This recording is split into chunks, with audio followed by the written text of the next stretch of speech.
Okay, so let's get the conversation going with Bola Ondudele-Koko, the Chief Executive Officer at FMDQ, OTC Securities Exchange, his first exclusive interview. Of course, in case you don't know, FMDQ, OTC Securities Exchange, is a data partner for FX and debt with channels, television. So we need to put that out there. So this is what you call as a family discussion. But 2018 is just around the corner. Bola, it's good to have you here.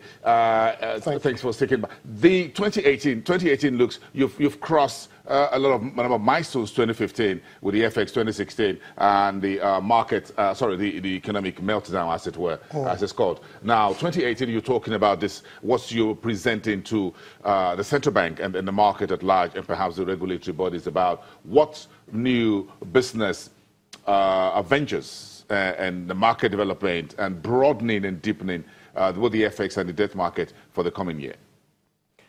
Thank you, boss. You know, we had a change in leadership in FMDQ this year, and we have a new chairman, Dr. Sarah Lade, retired, and we have Dr. Oku Joseph Nana taking on that mantle of leadership. It's an interesting time because one of the things that's quickly done was to redefine the FMDQ role, strategic role in the economy, and from a securities exchange that was only seen as a market organizer or a self-regulatory organization. We now have 4 quadrants where we're looking at that, because we have to always focus on developing the market. But there are other elements that are of extreme importance to FMDQ today. The second one is to be a catalyst to infrastructure capital. Unlike before, FMDQ is taking up that role to unlock the potentials of this economy. In actual fact, a certain highly respected gentleman said, if FMDQ fails, Nigeria might fail because of the strategic role that FMDQ has to play.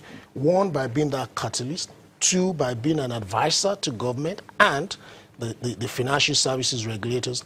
And the third one, which is probably most important, is that financial market diplomacy.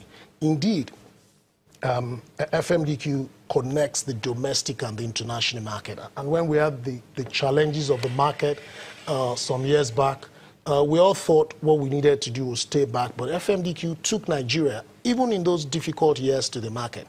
You know, bringing back, you know, the views of the market and all this, of course, done with the support of the board of FMDQ and also the central bank governor. So the mandate, what the chairman has quickly done is to redefine that mandate and make it bigger.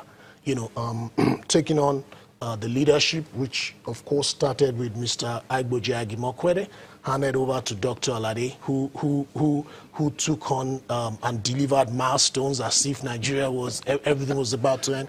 And then Dr. Nana has redefined it again. So in terms of 2018, you're going to be seeing FMDQ in that infrastructure space to support the economic recovery and growth plan of the federal government. Infrastructure is the future of Nigeria. Jobs are extremely important.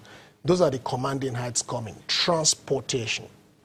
That transport sector and housing sector are 2 areas in 2018 that we're going to be working with government and all the strategic stakeholders to see what we can deliver to this country. You can imagine we're talking about the debt size of Nigeria. That debt size is too small. It's less than 10% of the GDP. With the situation we have at the moment, we should be thinking of multiples. In South Africa, it's about 130%. In United States, about 175%. To deliver Nigeria to where we're going with the population growth, infrastructure is important, and that's why you see the likes of, AFC, Chapel Hill, Advisory Partners, Don Lauren Morrifield, the pension industry, Vetiva, all these Coronation Marching Bank working out to see what they can do, because we understand the potential of this economy, and we know. And the speed with which the government has to deliver. You know, when we talk about government delivering, I was with Yewande Sadiku sometime last week and Dr. Doyin Salami. We should not be thinking of government actually participating. What we need from government is the legal and regulatory framework, and we need that to come very quickly. In terms of housing, do we need government to build the houses? Maybe not. But maybe we need government to have that legal and, legal framework to support foreclosure and, eviction of tenants that are not paying. And you'll be amazed at what this country will do with this housing revolution. But it's going to be very tough to give mortgages when someone doesn't pay, if it defaults and you can't get the person, you can't foreclose, or you buy the property and you let it, hoping that the gentleman or lady can buy it sometime in the future, and it stops paying rent and you can evict. We're asking government for guarantees and legal framework, and we will do great things. And the mortgage refinancing a company coming to that. But very important as well is if we look at what the debt office and the Ministry of Finance is thinking about refinancing some of the treasury bills tomorrow. This week, the DMO is looking at almost 200 billion redemption of some treasury bills. And I can see rates at your market coming to single digit. That's amazing. This morning, I couldn't believe it. That I saw 9% on treasury bills. Yes. You see, you have to start with philosophy. Do you believe in market principles? Because market is about demand and supply. Once you support the market with the integrity and the sort of credibility required, you will see markets work. We can't redefine it. It works everywhere else, so it's going to work. It's a principle, and the principles of market work.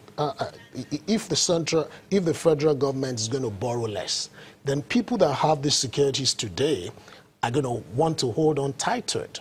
And what do you expect? If the demand is dropping, the price is going to have to adjust to that. And again, the yield, because you're not going to have a lot of this in the market anymore, because the man is not going to supply securities to the market, and there's cash in the market looking for where to invest. But I think the import of this for me is for us to start securitizing very quickly ahead of Basel II implementation, which central bank is going to get, become serious with next year as well, and the corporates to start tapping the debt capital market more rather than going to the banking sector. So the corporates should be watching very closely what the Ministry of Finance, what the debt office is doing and talking about right now in terms of shifting the gear, rebalancing the debt market from the government side to the corporate side, freeing up some space, to use that phrase from the DMO.